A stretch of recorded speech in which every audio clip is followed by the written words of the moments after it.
Well, hello. This is Sia with Black Petal Gardening, and we are doing a little bit of an update on what's going on in the garden. So to start, you can see over here, we've got our plum tree.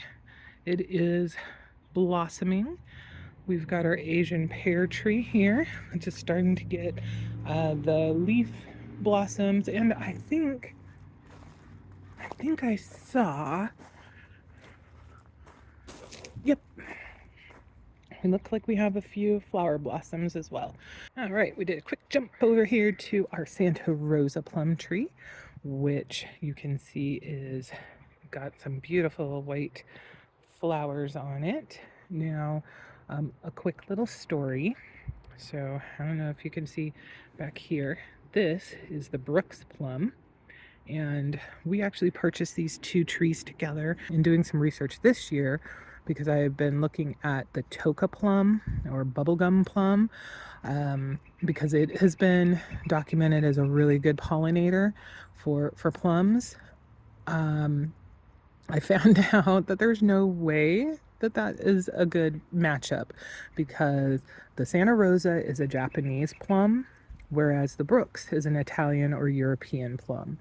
And those have two different flowering timelines, and that's why you can see there's like absolutely no flowers on the Brooks. So they're obviously not going to be suitable or compatible to help with pollination. I should have known that.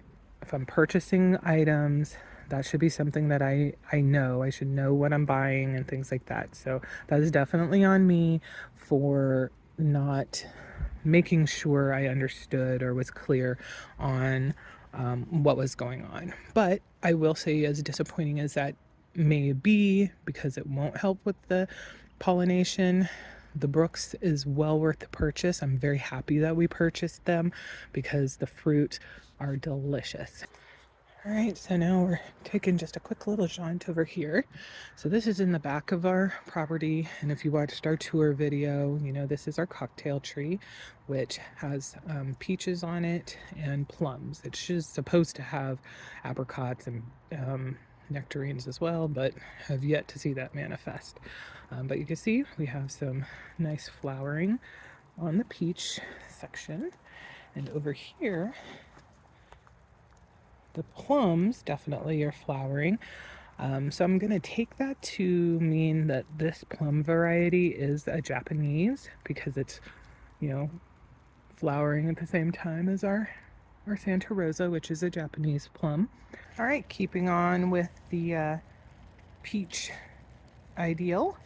This is our miniature peach, and as we can see, we've got some lovely little flowers and some little nubbins going on over here. So I've got a lot of high hopes that this is going to produce this year, whereas last year we had nubbins, little fuzzy nubbins, but they didn't really mature into anything that was harvestable. And then here is our nectarine, which is a little bit more sparse, but at the same time it had more mature fruit that came in last year, not to the point where I could harvest them. And what did come in, the squirrels decided they needed to enjoy. But it does give me hope that maybe this year we'll get further in that process, which would be amazing. All right. So from there, I can go and kind of take a look at the wreckage of our garden beds. So you can see we've dug out quite a bit of the dirt. There might be a little bit that we can still salvage from here, but for the most part, I think we are right at, if not in this one, a little bit lower than the rest of the level of the ground. And you can kind of see, one of the reasons why we decided to go this route. That's all rot. And looking over here, we've got rot in there. So, these have been in place for quite some time. They were here when we purchased the house 8 years ago. So yeah, I think it was time. But happily, and I'm very excited to be able to say this, we are essentially done with filling the bins. I say essentially because these ones, this one and this one, is just a little bit lower than I'd like. So I'm thinking we need probably one or two more bags for each to get it where it is. And then once we get those, that's it. I'm not buying any more dirt, not until next season, and we assess whatever settling we may have incurred. But overall, the filling of that is done.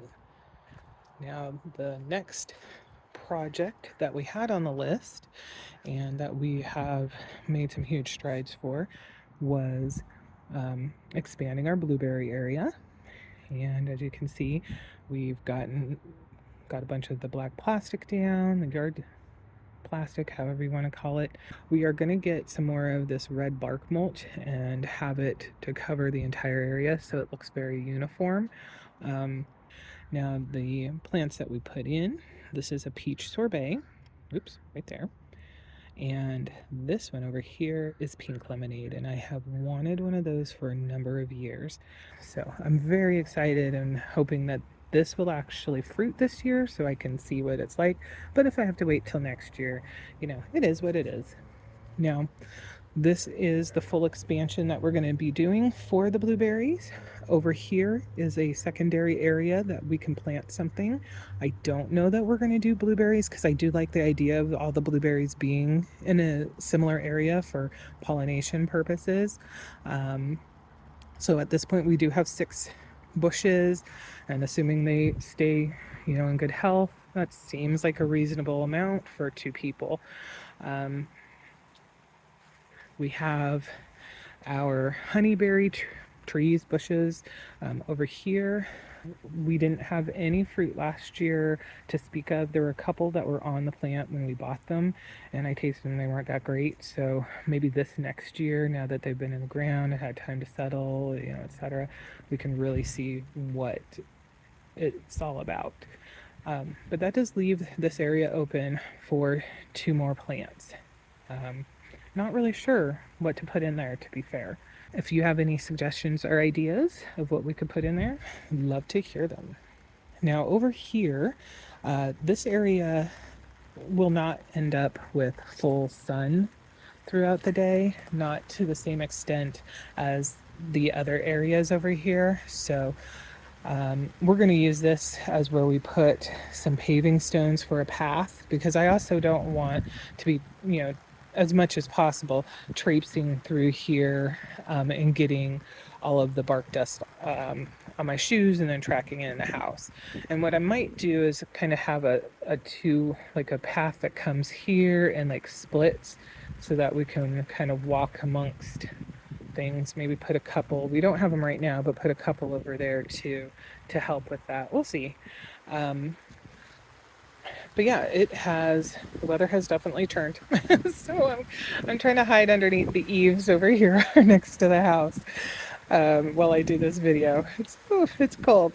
But anyway, that is our expansion. And you can see it looks kind of ugly right now, but we do want to utilize the materials that we do have here already rather than buying something to do edging or whatever.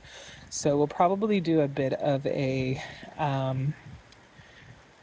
well or a divot so that we can inset this a little bit, so that maybe there's like an inch and a half of this left, so it's not quite as big of a tripping hazard, and looks a little bit more uniform and hopefully nicer. But we do want it to be raised so that it can hold the stuff that we put in place, the bark mulch that we put in place. Okay, I'm gonna tuck myself in over here.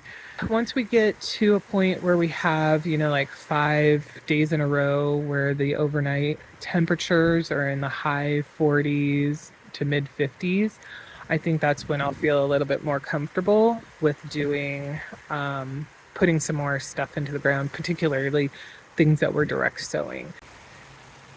You get to enjoy, you can see the hail coming down.